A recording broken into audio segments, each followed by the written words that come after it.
l'importance d'être persévérant.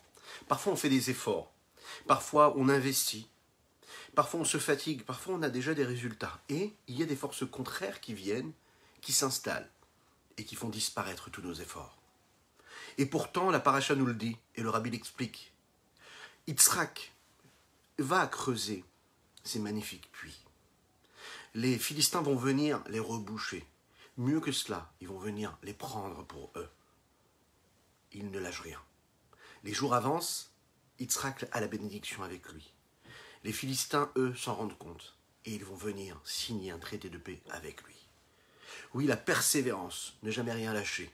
Et un jour, on est couronné de succès. Boker Tov les Koulam, bonjour à toutes et à tous, je suis infiniment heureux de vous retrouver en cette magnifique matinée que Dieu nous offre sur la terre. J'espère que vous allez bien. On va démarrer notre Tania du jour. Nous parlerons de cette unicité, l'union d'Akadosh Baruch Hu avec le peuple juif, de Dieu avec le peuple juif. Comment? En accomplissant les mitzvot. Oui, c'est la meilleure technique.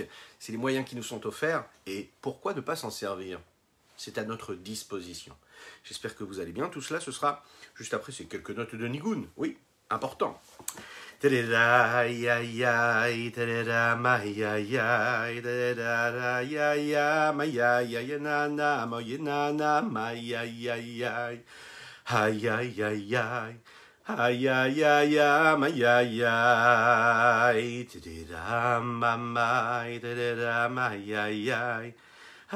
ay,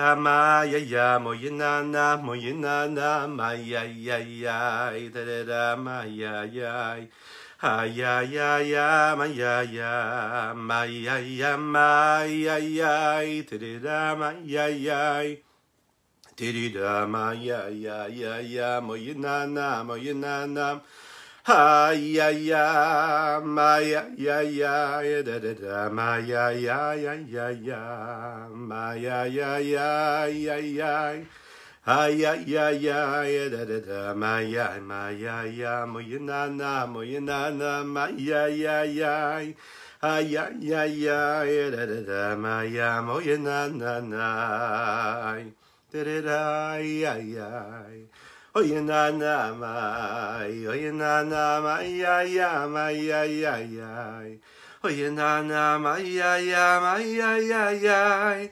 Ay, da da da da da, ay, ay, ay, da da da, ay, ay, ay, ay, ay, ay, ay, ay, ay, ay, ay, ay, ay, ay. Ay, na na, ay, ay, ay, ay, ay, ay, da da da, ay, ay, ay, ay. Dididam, mama, mama, mama, da da da, ay, ay, ay, ay, moyenana, moyenana. Ay, ay, ay, ay, ay, ay, ay, da, da, da, ay, ay, ay, ay, ay, ay, ay, ay, ay, ay, oye, na, na, da, da, da, ay, ay, ay, oye, na, ay, ay, ay, ay, ay, ay, ay, ay, da, da, da, da, da, ay, ay, ay, ay. Ay, ay, ay, ay, ay, ay, ay, ay, ay, ay, da, da, da, ay, ay, ay, ay, ay, oye, nanam, ay, ay, ay, ay, ay, ay, da, da, da, ay, ay, oye, nanam. Boker Tov les Koulam, bienvenue à toutes et à tous sur les différents réseaux. Je vous rappelle qu'il est important de partager, de liker cette publication afin que nous soyons encore et toujours plus à partager ces moments de Torah et d'études et de connexion avec Akadosh Baruch Hu. Les Shem Ichud Kudshav Richu Shrinte. Quand nous faisons la tefila le matin, nous prononçons cette phrase-là avant de démarrer la tefila. Enfin, juste après le Hodou. Les Shem Ichud, tout ce que nous le faisons pour s'unir à Akadosh Baruch Hu, créer cette union, cette unicité.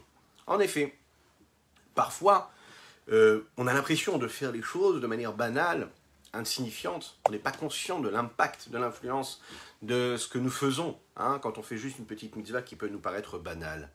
La shrina, la sainteté d'Akadosh Baruch Hu, l'évidence, la présence de Dieu ici-bas sur terre, elle est partout. À nous de créer cette connexion qu'il y a entre cette shrina qui est la source de la neshama qui se trouve en nous et Akadosh Baruch Hu qui se trouve dans toutes les mitzvot.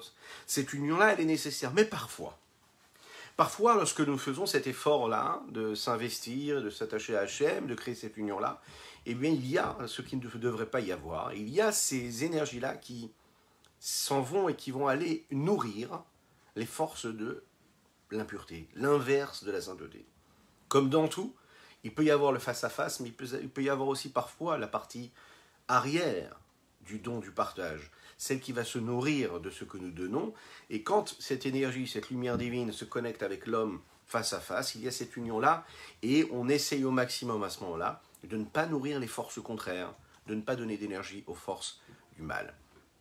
Dans tout ce que nous faisons et tout ce que nous entreprenons de positif, lorsque l'on bâtit quelque chose de bien, lorsque l'on construit quelque chose de bien, lorsqu'on a initié des forces positives, des énergies positives, de la lumière, très souvent on peut se rendre compte qu'on a l'impression aussi d'avoir renforcé les forces du mal. C'est-à-dire les forces négatives, le profane, l'impureté, prend aussi des forces, se nourrit aussi de cela. Alors on va le voir, comme nous dit ici le Admour Hazaken, pour permettre à une vigne de bien pousser, de bien grandir, afin de donner un bon vin, un bon nectar, eh bien il faut absolument bien faire attention à cette vigne-là. Il faut la bichonner, il faut faire attention à elle, qu'elle pousse comme il faut. C'est un peu comme nos enfants, vous savez, investir surtout quand ils sont petits, de façon à ce qu'ils poussent comme il faut.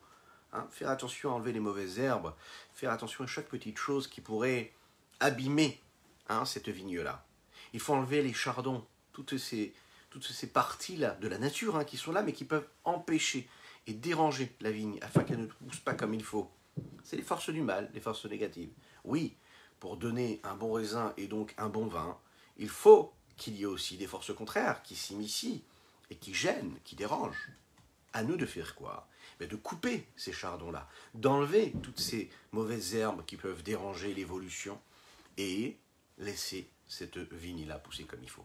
C'est pareil, la Kedusha, la sainteté, c'est des énergies, c'est de la vitalité. Dans tout ce que nous allons entreprendre quand on fait une mitzvah, quand on étudie la Torah, quand on fait la tefila, il y aura ces mauvaises herbes, il y aura ces mauvaises forces aussi qui vont être nourries. Et à nous de faire quoi? À nous de faire en sorte que ça ne prenne pas trop de place, à mettre de côté, à laisser l'essentiel s'installer. Et c'est ce que nous allons voir aujourd'hui dans ce que le Admour Hazaken ici nous dit. Quand on fait une action concrète, quand on accomplit une mitzvah concrètement, eh bien, on a la possibilité de jouir de cette tranquillité-là, de cette sérénité-là. Parce que c'est l'action concrète, c'est la mitzvah elle-même, qui peut paraître banale, juste un geste, et bien qui, elle, nous permet d'intégrer et de laisser cette transcendance se réaliser, celle de l'infini du Saint béni soit-il, dans la matière. Et surtout, de ne pas trop nourrir les forces de l'impureté. Le Admour Hazaken nous rapporte encore une fois le Etzraïm, ces livres de Kabbalah de base. Là-bas dans Etzraïm, il nous dit comme ça. Il y a deux séphirotes essentiels. Ze'er Anpin, Nukva. Ze'er Anpin, c'est le donneur.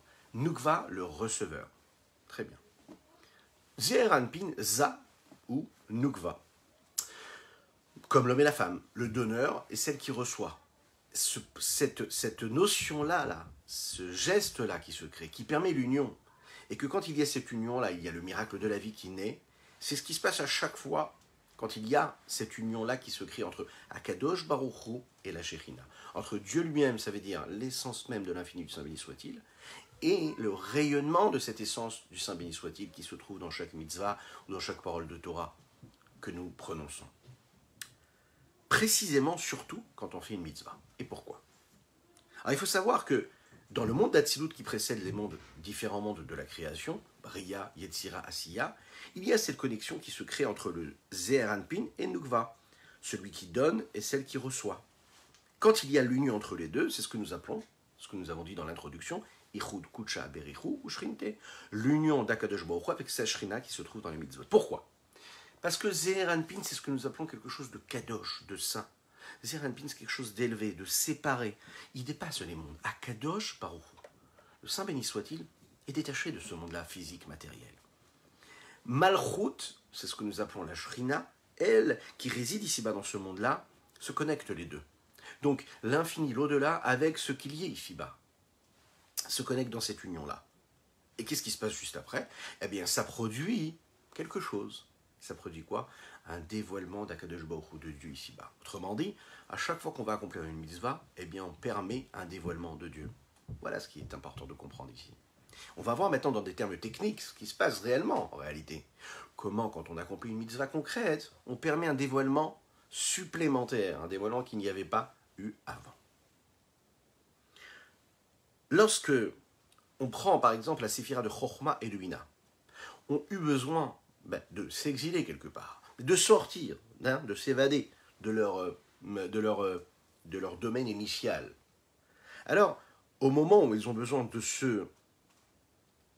s'exiler de leur source première, puisque Adam Arishon, prenons l'exemple d'Adam Arishon, lui, n'avait pas encore été créé, donc on parle ici bien avant la création de l'homme, alors à ce moment-là, il n'y avait pas le principe même de l'accomplissement des mitzvot.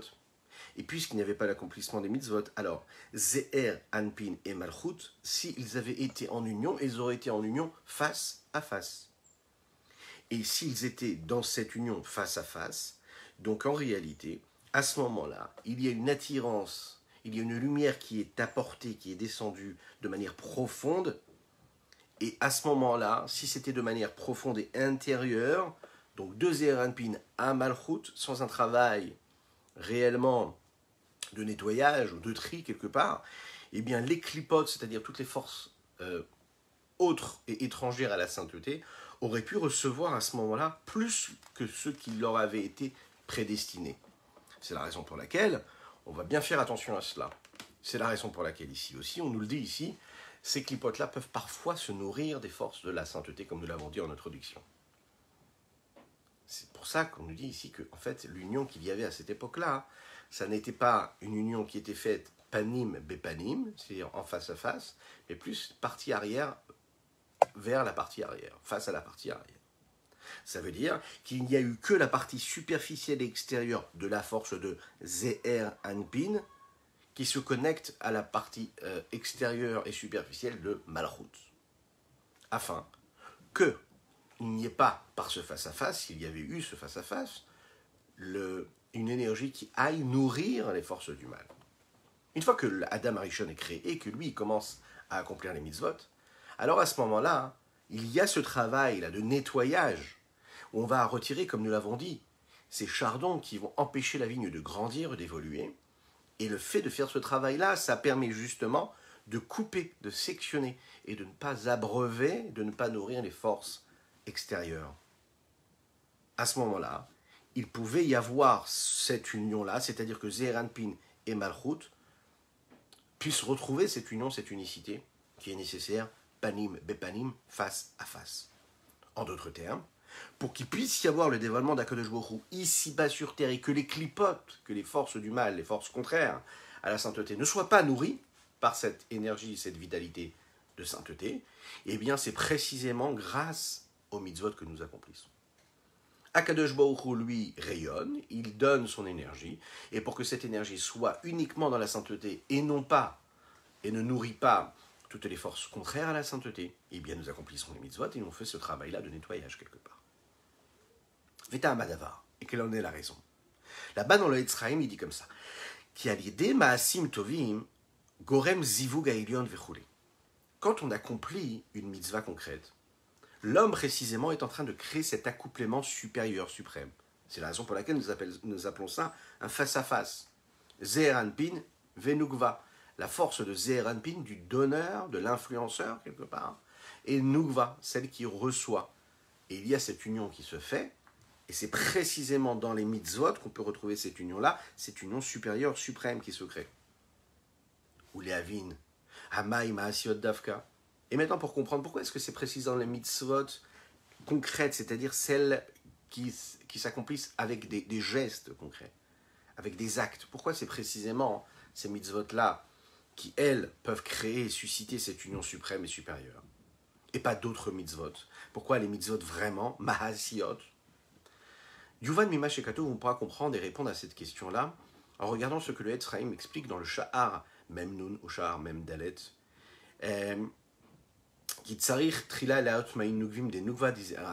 Là-bas, il explique en fait qu'il faut d'abord faire monter ce que nous appelons les eaux féminines, c'est-à-dire les eaux féminines qui reçoivent l'énergie du donneur, de celui qui donne, qui crée, qui suscite ce désir, donc qui se traduit par ces eaux féminines, de Nukva, de Ze'er Anpin. Ça veut dire qu'avant qu'il y ait l'accouplement supérieur suprême, il faut qu'il y ait ces Ma'im Nukvim de Nukva, ces eaux féminines qui suscitent un désir de don et de partage chez le Ze'er Anpin, chez le donneur. donc ou Ma'in Nugvin, et les Ma'in Nugvin des Nugva en Bechinat Asiya. Les Ma'in Nugvin, ces eaux féminines de la partie receveuse Nugva, eux sont appelés aussi ce niveau-là d'Asiya concret. C'est-à-dire que précisément quand on est dans la concrétisation, dans la matérialisation par l'acte d'une volonté d'Akadosh Baruch Hu de Dieu, en agissant, en faisant, c'est à ce moment-là qu'on est capable de susciter, de créer cette union-là. Il faut cette action que Moshe Katouf Sham Perek Aleph, comme il est dit là-bas dans le premier chapitre. En d'autres termes, pour qu'il puisse y avoir une connexion et qu'il y ait un don, il faut que d'abord, ce qui se passe ici-bas sur Terre, dans ce monde-là, c'est-à-dire dans les sujets du monde, ce qui est concret, une table, une chaise, une nourriture, des choses physiques matérielles, à travers elles, on puisse, dans des sujets du monde, c'est-à-dire le monde c'est quoi le monde? Le monde, c'est LM, c'est le voile, ce qui cache la présence divine, mais qui a une apparence totalement indépendante de la présence divine, a priori dans l'apparence. Et quand nous, en réalité, on est en connexion avec ces sujets du monde-là, alors on fait quoi en sorte? On fait en sorte que tout ce qui se passe dans le monde, qui a pour source Malchut, la séphira de Malchut, qui est celle qui reçoit et qui donne ensuite. Mais quelle Malchut? De Nukva, de ce Nukva-là, c'est-à-dire cette partie receveuse qu'il y a dans le Zeranpin, puisque chacun est doté des deux aussi. Alors à ce moment-là, on permet le dévoilement en haut dans la Gdusha de la sainteté par justement l'acte concret quand on fait une mitzvah concrète ici. Parce qu'on est en connexion avec quelque chose de matériel, de physique. Donc on crée cette jonction-là. À ce moment-là, quand on crée cette jonction-là, alors se crée, comme nous l'avons dit, cet accouplement-là qu'il y a entre Zeranpin et Nikva, mais l'accouplement suprême, supérieur. Et donc, on permet le dévoilement de la divinité ici-bas sur Terre. L'Echaim, l'Echaim, l'Echaim, l'Echaim.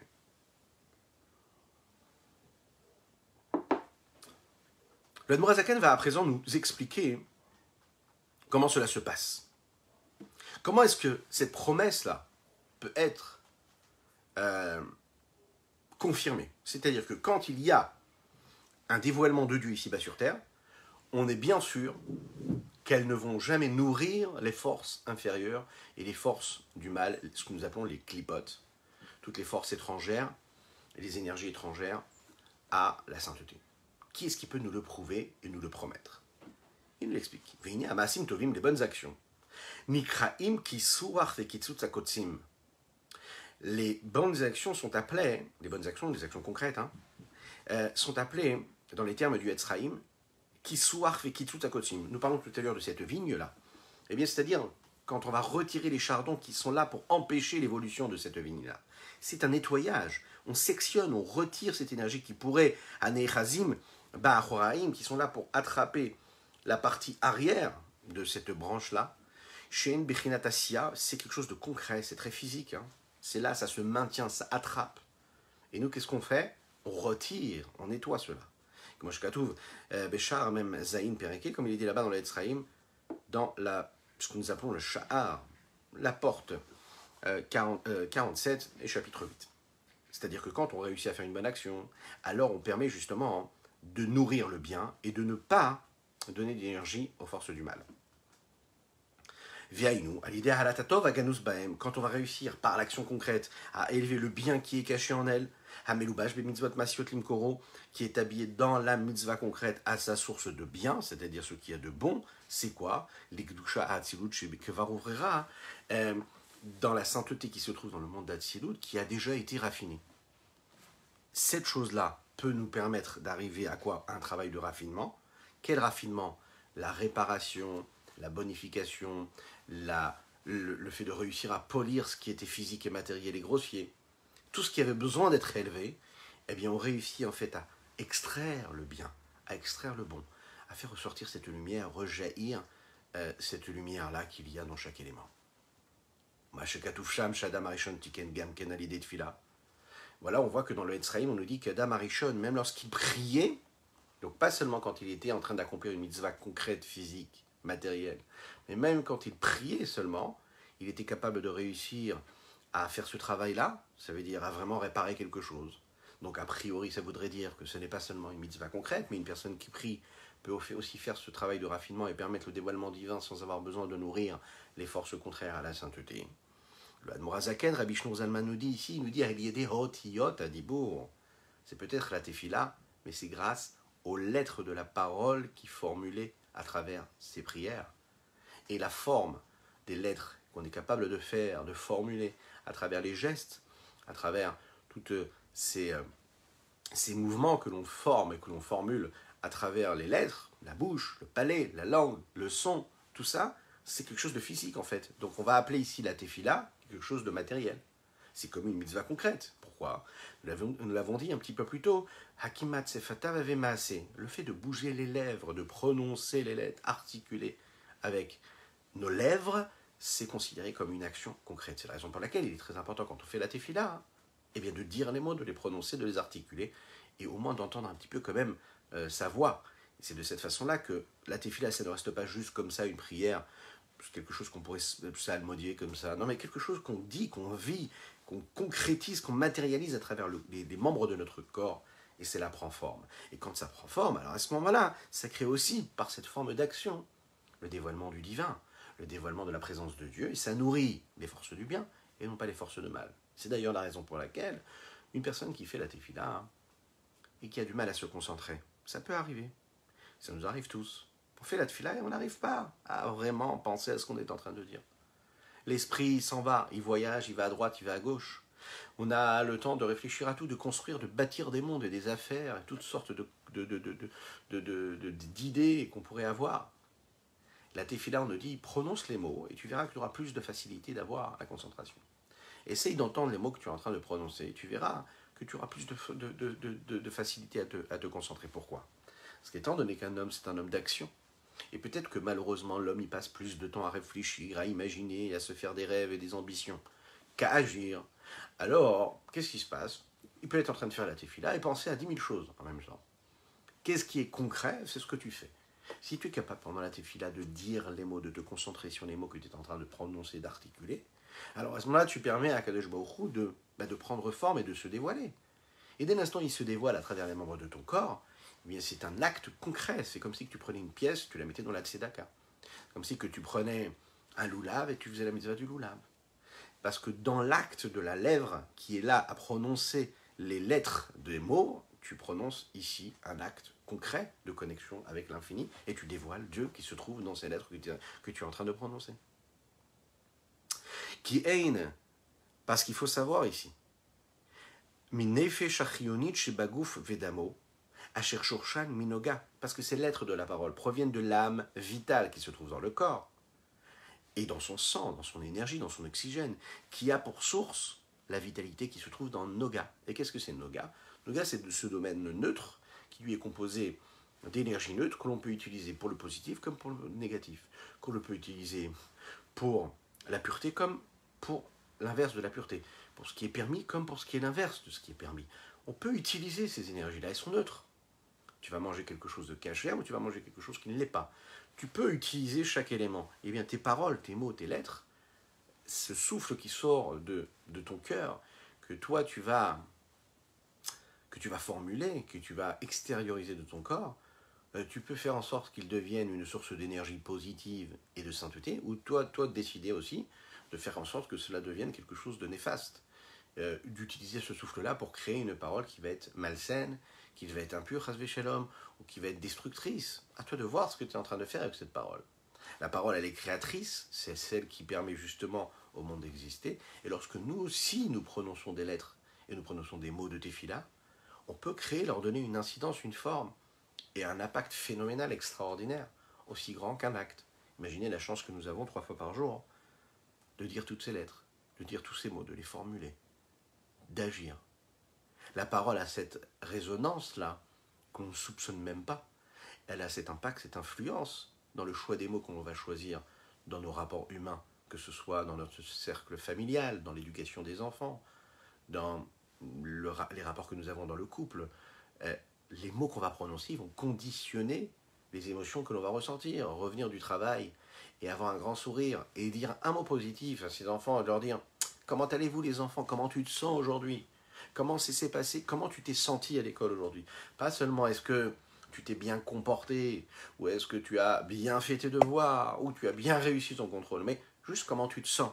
C'est 4 mots qui vont changer, mais c'est des mots qui auront un impact, une influence phénoménale extraordinaire sur l'enfant qui les entend.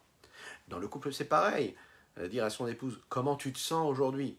Comment tu te sens? Est-ce que ça va bien? Pas est-ce que tu as fait ce qu'il fallait, est-ce que tu n'as pas fait ce qu'il fallait, est-ce qu'il manque, il faut, ici et ça. Ou l'inverse, une femme qui accueille son époux, qui rentre du travail et qui lui dit, mais comment ça s'est passé? Comment tu te sens? Ça va bien pour toi? Qui rentre de la prière, qui rentre de la synagogue, qui est parti étudier, et qu'on utilise ces mots-là, qu'est-ce qu'on est en train de créer? Une influence, un dévoilement d'énergie positive, et comme c'est surtout quand c'est imprégné de, on va dire, quand il y a ces ingrédients-là de sainteté dans cette parole-là, parce que c'est une question positive et une question de sainteté dont il s'agit ici, parce qu'on n'est pas dans la destruction mais dans la construction, alors à ce moment-là, on a permis, à ce moment-là précisément, un dévoilement de lumière phénoménal, extraordinaire. La parole, c'est un acte.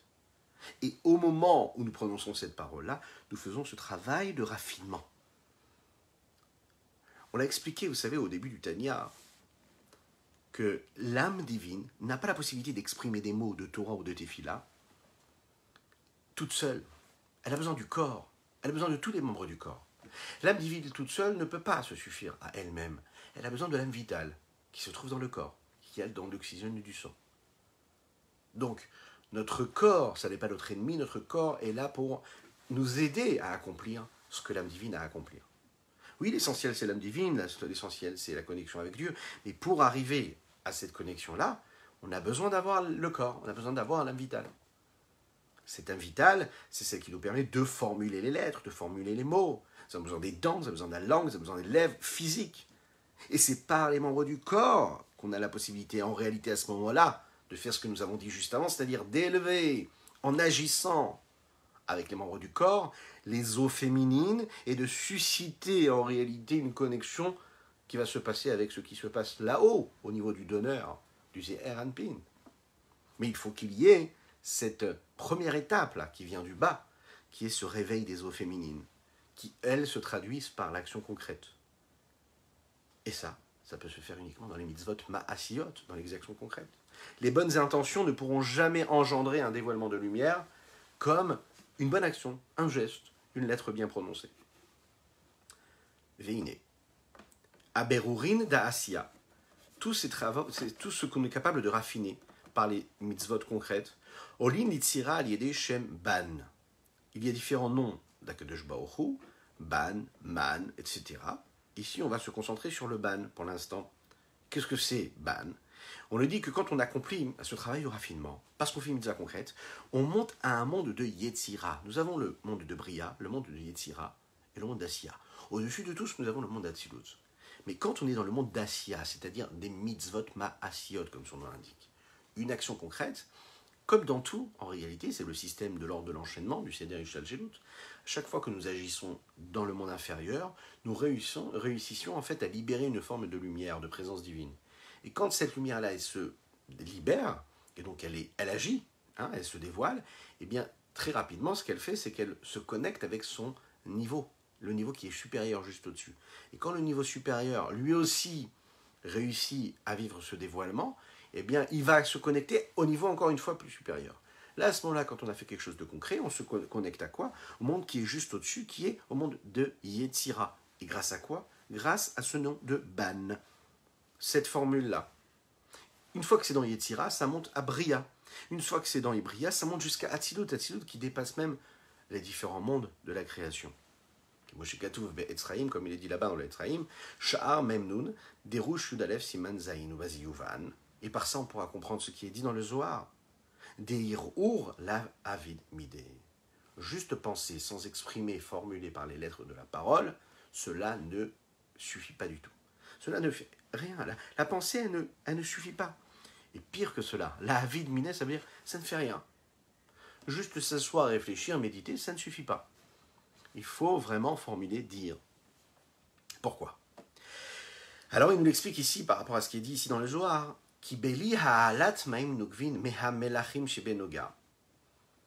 Dans Noga, dans cette force neutre, l'Echaim, l'Echaim.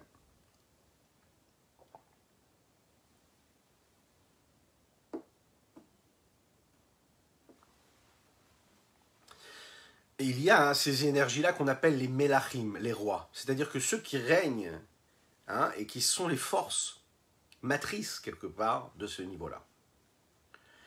Elles ne peuvent agir que s'il y a eu le réveil des eaux féminines. Tant qu'on n'a pas utilisé l'action, l'acte concret pour élever et pour réveiller ces maim nogvin, ces eaux féminines, on ne pourra jamais réussir à faire descendre ces petites gouttes-là du haut vers le bas pour qu'il y ait cet accouplement entre Zeher Anpin, le donneur, et Nukva, le receveur. Pour qu'il y ait Zeher Anpin, le donneur, ou Malchut, celle qui reçoit, faut qu'il y ait en fait une lumière supérieure à elle qui se dévoile. Il faut qu'on puisse mettre en mouvement quelque chose, il faut qu'on attire quelque chose de plus fort qu'elle.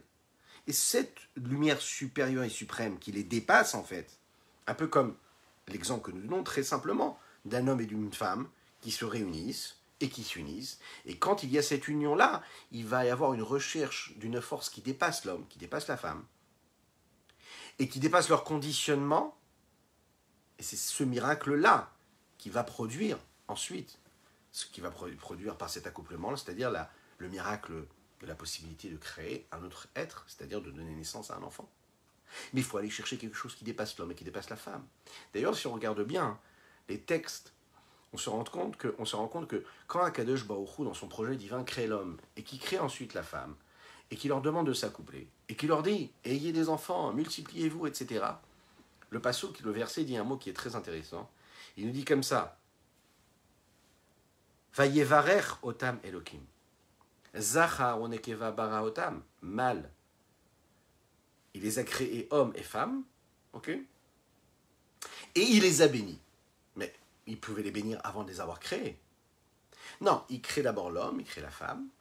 Ensuite, il les bénit. Et on sait que quand on dit bracha vayevarer, ça veut dire faire descendre. Les avrir, ça veut dire incliner. Quelque chose qui est en haut, je le fais descendre. À chaque fois qu'on fait une bénédiction, c'est ce qu'on est en train de faire. Une bénédiction comme ça, c'est fait pour faire descendre et dévoiler ce qu'il y a comme dimension céleste. Bon. Akadosh Baruch Hu crée l'homme, crée la femme, et ensuite il est béni. Ça veut dire qu'il va aller chercher une force qui dépasse l'homme et qui dépasse la femme. On pourrait croire que la bénédiction déjà se trouve dans l'homme quand il crée l'homme, puisque c'est l'homme qui va donner, et puis la femme qui va recevoir. Non, ce qu'on te dit ici, c'est quoi? C'est qu'Hachem, une fois qu'il crée l'homme et qu'il crée la femme, il va créer une force, il va aller chercher une force qui les dépasse, donc c'est la bracha, la bénédiction, qui, elle, cette lumière supplémentaire, va se rajouter, qui va leur permettre, justement, de se connecter, et de créer ce miracle-là, de produire quelque chose en plus. Vaïvarech otam Elokim, ça veut dire qu'il faut qu'il y ait cette bracha-là, qui va chercher une force supérieure et suprême, pour qu'il puisse y avoir une union, et que cette union puisse donner ensuite tout ce qui va en ressortir de cette union-là, à savoir ses enfants, pour ceux qui en ont besoin, Bezrat Hashem. L'itamen, vamen. Et ça, on ne peut le faire que quand on a réussi à faire un travail d'ici-bas, c'est-à-dire les ma'in nukvin. Il faut que les eaux féminines soient réveillées pour susciter le désir des eaux masculines qui, elles, vont descendre et créer cette jonction. Tout cela vient d'abord d'un travail de raffinement qu'il y a dans le Noga, dans cette partie neutre qui est faite de bien ou de mal, à nous de savoir comment est-ce qu'on agit. Pourquoi? Parce qu'il faut savoir que Zeher Anpin a besoin de se nourrir de sa maman, de sa matrice. Quelle est sa matrice? C'est la Bina. Zeher Anpin se nourrit de Bina qui la précède. Vélo les HPA les matins. Zeher Anpin, à la base, ce qu'elle veut, c'est quoi? C'est comme tout, c'est l'égoïsme. Si on pourrait s'exprimer ainsi. Elle, ce qu'elle veut juste se nourrir de ce qu'il y a plus haut. Elle ne veut pas donner en bas. D'accord? Ça ne l'intéresse pas de donner en bas. Elle veut penser à elle. Vélo les HPA les matins, ne pas donner en bas. C'est-à-dire qui en bas? Malchut. C'est uniquement quand on réussit en fait à susciter ces eaux féminines-là, ces ma'in nukvin, qu'on réussit à amener cette lumière supérieure et suprême, ce qui va mettre et qui va engendrer quoi? Que Zeher Anpin soit dans une forme de situation de descente, de chute, c'est-à-dire de mouvement vers le bas, et qui va, elle, permettre cet accouplement avec Malchut, cette union avec Malchut. Moshkatouf Be, Sha'ar mem nun derush beit, comme il est dit là-bas dans le Etzraïm, Vayen Zohar Parashat Pekudei Davresh mem dalet amud bet, ainsi que dans le Zohar. De Itsidura roulé, les Istakla roulé. Il y a une forme de céder, c'est-à-dire un ordre qui est bien établi. C'est-à-dire la tefila, la parole. Il y a aussi un ordre dans la tefila, quand on fait la kavana, vous savez, pour ceux qui maîtrisent vraiment les kavanotes, ça n'est pas du niveau de tous, mais il y a des kavanotes dans chaque bracha, dans chaque moment de la tefila, et c'est une forme d'évolution, on grandit, on évolue dans l'intention, dans la direction de pensée, on monte d'un monde à l'autre, etc. On monte, jusqu'à arriver, se connecter à l'infini, et à réussir à faire descendre cette lumière, ce qu'on appelle cette lumière supérieure, suprême, qui dépasse tous les mondes. Ça demande un travail extraordinairement phénoménal. Mais qu'est-ce qu'on fait en fait? Qu'est-ce qu'on est en train de susciter à travers chaque lettre et chaque mot qu'on va prononcer? On est en train d'aller toucher, par ce système bien établi là, l'essentiel de cette lumière suprême qui précède tout l'ordre de l'enchaînement, et on lui permet de descendre ensuite. VN, et qu'est-ce que sont ces moyens qui sont mis à notre disposition? C'est que donc ces kavanot, VN kavanot atfila, veichodim elionim layodim masigim mistaklachule, pour ceux qui sont capables d'aller regarder, saisir et percevoir ce qui se passe dans l'infini du Saint béni soit-il, eux ont la possibilité de créer, de susciter, de faire en sorte que dans ce monde-là, il y aura ce qu'il devra y avoir, à savoir ce dévoilement. Et là, c'est intéressant, c'est que là, ce ne sera plus la parole, mais ce sera la pensée. Mais c'est la parole qui doit initier, donc il faut qu'il y ait les mots qui soient prononcés. Et ensuite, l'intention qui, elle, est dans la Mahashava, dans la pensée, la Kavana, qui, elle, va voyager, transcender tous les mondes supérieurs, pour aller saisir ce qui se passe dans le Ensof, dans l'infini, et ramener cet infini ici-bas sur Terre. Mais il faut la parole. Parce qu'il faut savoir que Nefesh, Ruach, Neshama, les différentes dimensions et niveaux de l'âme, se trouvent, elles, dans Ma'in Nugvin, dans ces eaux féminines-là, Bimsirat Nafshama la Torah, quand les trois parties de l'âme, celles qui sont basses, elles se donnent dans cette abnégation-là pour la Torah, pour dire la Tefila. Ou Benifilat Tapaim, ou bien comme par exemple dans la Tefila, nous faisons ce qu'on appelle les Tachanonim, vous savez, où on incline, on s'incline. Qu'est-ce qu'on est en train de faire dans cette forme d'inclinaison? On est en train d'Akadosh Baruch Hu, à dire à lui, et les Hashem Nafshi et ça, c'est vers toi, Dieu, que j'élève mon âme. Mais pourquoi est-ce que je l'élève? Parce que j'ai fait ce mouvement par le bas, où j'ai travaillé, j'ai dit les mots, je les ai prononcés physiquement, et quand j'ai prononcé ces mots physiquement, j'ai suscité un désir qui permettra à cette lumière supérieure et suprême de descendre. Et donc je m'incline pour cela. Quand je m'incline, je suis en train de montrer à Kadosh Baruch Hu que c'est l'abnégation totale, que je me laisse complètement, je deviens ce réceptacle qui est capable et qui accepte de recevoir ce qui peut descendre d'en haut. Kanoda, comme il est dit, puisque l'âme, mais dans les différents niveaux de l'âme, le Nefesh, le Ruach, le Neshama, pour ceux qui sont, quand ils s'élèvent à travers cette abnégation-là, eh bien, suscite l'évolution et le retour, puisque c'est une forme de retour vers leur force, vers leur source initiale, de ces Ma'inogvim, de ces Ophéninim, elles ont la force d'actionner, d'activer, quand il manque quelque chose dans le sujet de la parole, c'est-à-dire quand la parole ne suffit plus, eh bien, il faut aller chercher quelque chose de beaucoup plus grand. Et ça, c'est pour ceux qui savent. Mais bon, pour chacune et chacun d'entre nous, pour des hommes simples comme nous, à travers chaque action concrète que nous faisons, ou bien à travers chaque parole que nous prononçons, on est capable de créer cette union-là qui est nécessaire, qui est primordiale, cette union qui est panim bepanim, face à face, à Kadosh Baruch Hu avec le peuple juif. Panim bepanim, face à face entre la force de Zeher Anpin, celle qui donne, et Nukva, celle qui reçoit. Quand on réussit à créer cette union entre le Zeher Anpin et Malchut, on crée l'union d'Akadosh Baruch Hu, l'union de Dieu avec sa shrine, avec sa résonance, avec sa présence, son évidence qu'il y a dans chaque mitzvah, ce qui est initié dans chaque événement de notre existence, dans chaque acte, dans chaque mitzvah, dans chaque objet, dans chaque élément. Et quand on réussit cette connexion, cette jonction-là, on permet la reproduction réellement de quoi? De lumière, comme dans le physique, clairement. Et on produit en fait le dévoilement de Dieu ici-bas sur Terre. Et pour conclure, on s'en souvient toujours. Notre but à chacune et chacun d'entre nous, c'est quoi? Quand on a été créé par Dieu, c'est que Dieu a décidé. Quand on est né de nos parents, eh bien il faut savoir qu'on est là pourquoi? Pour dévoiler, pour permettre à Dieu de rayonner ici-bas, pour ajouter du bien ici-bas sur Terre, pour ajouter de la sainteté, pour ajouter de la pureté. Et tout ce qu'on nous a donné, c'est-à-dire la Torah, les mitzvot, 613 mitzvot, 613 commandements, et tous les dérivés, et toutes les téphilotes, les prières qu'on nous a données, qu'on nous a mis à disposition, il ne faut surtout pas les voir comme des contraintes, mais des chances extraordinaires. C'est des moyens, des outils que Dieu nous a donnés à notre disposition pour nous permettre de créer ce dévoilement-là, pour devenir ces eaux féminines qui vont susciter le désir de faire descendre une lumière supérieure, suprême, ce qui fera de ce monde-là un monde meilleur, un monde de lumière, un monde d'humanité, de tranquillité, de sérénité, et bien sûr, un monde de Géoula. Je vous souhaite une excellente journée, que Dieu vous bénisse et qu'il vous protège, qu'il inonde votre existence de tranquillité justement, de sérénité, de joie, de délivrance personnelle particulière, oui, celle qui engendra la délivrance totale du âme Israël, du peuple juif et de l'humanité tout entière. À bientôt.